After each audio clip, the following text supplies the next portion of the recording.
Fire Prevention Week continues across the nation. More on what's been going on locally. Plus, the USDA office in Jasper remains closed, how local farmers are coping as we head deep into harvest season, and Susan Huffman and Jade Huffman with Du Bois County 4-H are our guests this evening on Inform.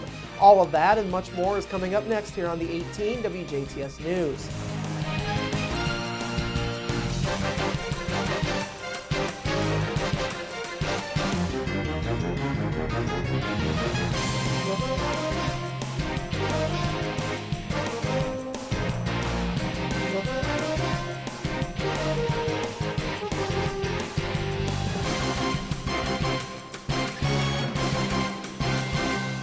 Hello, I'm Bradford Raths. In your news, a truck driver escaped injury after a semi-truck and an Indiana Railroad train collided at a rural Daviess County crossing earlier this week. Authorities say a semi driven by 42-year-old John Ross of Murfreesboro, Illinois, was traveling east along tracks near County Road 700 East just after 8:45 a.m. on Tuesday morning when the accident took place. Authorities say Ross slowed for the crossing but never stopped, though there was a train coming. The engineer aboard the train put on the emergency brakes, but was unable to stop the train in time to avoid a collision with the truck. The collision caused the semi-trailer to turn over into a ditch near the road. As mentioned a moment ago, there were no injuries in this crash. Ross told authorities that he did not see the train coming before attempting to cross the tracks. The trailer's load of rice hulls was dumped, and Elnora police came to the area for traffic control while the cleanup was taking place. Traffic flow in the area was controlled by police until 6 p.m. Tuesday evening, according to authorities. Ross was cited for disregarding a stop signal. Damage to Ross's semi was estimated to be between $5,000 and $10,000. Defense contractors working with Southern Indiana's Crane Naval Surface Warfare Center say they've not seen much impact yet from the partial federal government shutdown. Crane Technology Park Director Don Schulte says he doesn't know of any contractors there who have had to stop projects because of the shutdown that started last week. He says though there is no shutdown of activities for most of the contractors, things remain murky for the time being. The big issue is there's just a tremendous amount of uncertainty and stress because of, depending on how much money was on that contract, because most of them are incrementally funded, they're having a very difficult time trying to plan and budget and look forward because they don't know.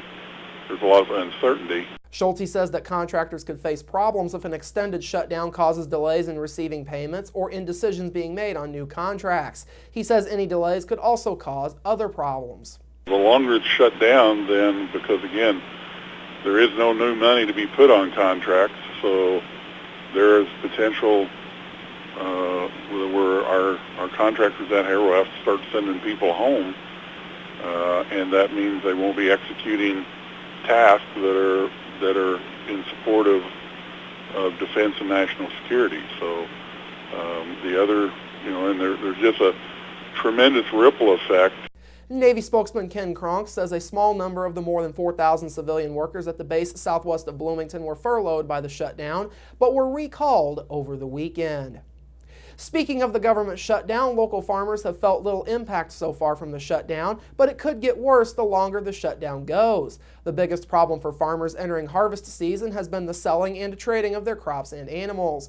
With the United States Department of Agriculture office in Jasper being shut down, farmers have been unable to get information concerning prices for produce such as corn and soybeans as it is harvested. According to Du Bois County Purdue Extension agent Ken Eck, the Chicago Board of Trade, which governs the prices for produce and livestock across the area, is closed, leaving a lot of buyers setting prices based on what analysts are telling them versus having real numbers from the USDA.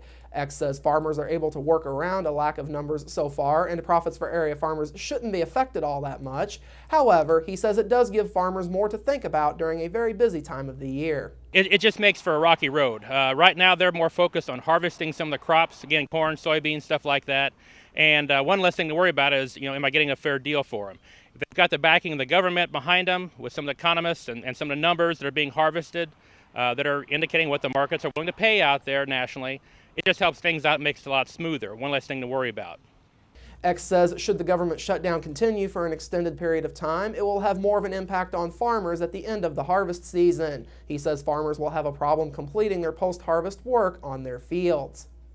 They have contracts and things, put in conservation measures out there to conserve soil. which is very needed in this hilly county we live in here in Du Bois. And without the employees in there and some of the monies they have for cost share to ensure we have clean water supplies out there, they can't put a lot of these practices in. Right now is when they go in when the fields have been cleaned out between now and next spring when things are planted again. So there's very direct impact as soon as crops come out. X says industries such as Far Best Foods are also affected, as items such as animal byproducts that are sold overseas can't go out at this point due to the shutdown of the government agencies that are involved. National Fire Prevention Week is in full swing across the country and will continue throughout this week. Fire Prevention Week commemorates the Great Chicago Fire, the two-day blaze that killed more than 250 people, left 100,000 more homeless, and destroyed more than 17,000 buildings on October 8th and 9th back in 1871. That tragedy inspired reform across America, spurring new fire safety codes and public awareness campaigns. Each October, the National Fire Protection Association sponsors a fire prevention campaign to highlight the importance of fire safety education. This year's campaign is Prevent Kitchen Fires. Locally, Fire Prevention Week kicked off on Sunday with the annual Indiana Volunteer Firemen's Association 18th District Firemen's Parade, which helped to mark the 50th anniversary for the St. Anthony Department. Meanwhile, members of the Jasper Fire Department have been hosting children from area schools to visit and tour the station. Also, local firefighters have been spending the week visiting local schools, helping to conduct fire drills, and providing more fire prevention tips as done on an annual basis. Jasper Fire Chief Kenny Hoaksong says Fire Prevention Week offers a great opportunity for the public to become aware of what steps to take as far as helping to prevent fires and to think of ideas on how to remain safe. Some people might use this time as to change their smoke detector batteries, things like that. And we visit all the schools and try to get the message out about fire prevention. And I know our educators in the area also use this time to remind children about fire prevention. So it goes farther than just the fire departments. Our teachers and all the educators use this week as well as that time. Among other events held locally later this week will include a memorial service hosted by the Carter Fire District in Dale tomorrow. National Fire Prevention Week continues through this upcoming Sunday, October the 13th. The American Red Cross of southwestern Indiana is in the running to win a Toyota Tundra pickup truck through Toyota's 100 Cars for Good program. The agency is asking the public to help by voting today through the program's Facebook page. Folks can vote till 11:59 p.m. Eastern Time this evening, and you must be logged into Facebook to vote. To cast a vote, you can go to 100carsforgood.com and follow the on-screen instructions. Each person will be asked to vote for 2 agencies among those agencies that are listed. Jason Bradshaw, the Red Cross coordinator for Du Bois, Warwick, and Gibson counties, says the agency would use the pickup to mobilize disaster trailers stocked with needed emergency relief supplies to assist those clients affected by disaster. A local fire department is set to hold a public open house this upcoming weekend. The Ferdinand Volunteer Fire Department and Auxiliary will be holding their fall open house this upcoming Sunday, October 13th at the Ferdinand Fire Station No. 1 in the 200 block of 4th Street. Several different activities have been planned for this event. Station tours will be given, and children will have the opportunity to try on fire gear and learn more about the Junior Firefighters program. Ferdinand firefighters will be on hand throughout, and Fire Dog is also set to make an appearance. Free drinks and popcorn will be available courtesy of the department, and goodie bags will also be passed out at the open house. The event will run from 11 a.m. to 2 p.m. on Sunday. Finally, this evening, a local care center will be hosting an event in honor of a National Day of Service later this month in Jasper. Home Instead Senior Care of Jasper will be hosting an event at the Du Bois County Humane Society in honor of National Make a Difference Day. The event is set to take place from 11 a.m. till 2 p.m. on Saturday, October the 26th.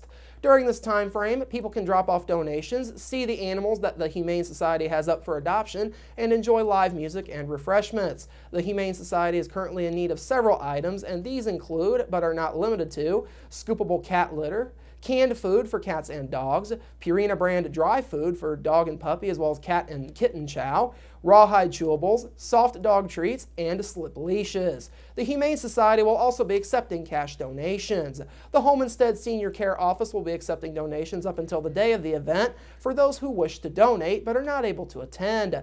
The HISC office is open from 8 a.m. till 5 p.m. Monday through Friday and is located at 216 West 6th Street, Suite 106 in Jasper. For more information, or if you are interested in helping the efforts, you can call Jessica Folker at 482-3311 or Andrea Hettinger at 639-0855.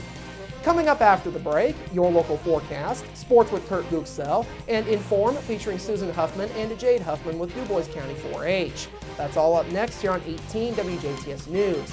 Local people watching local people.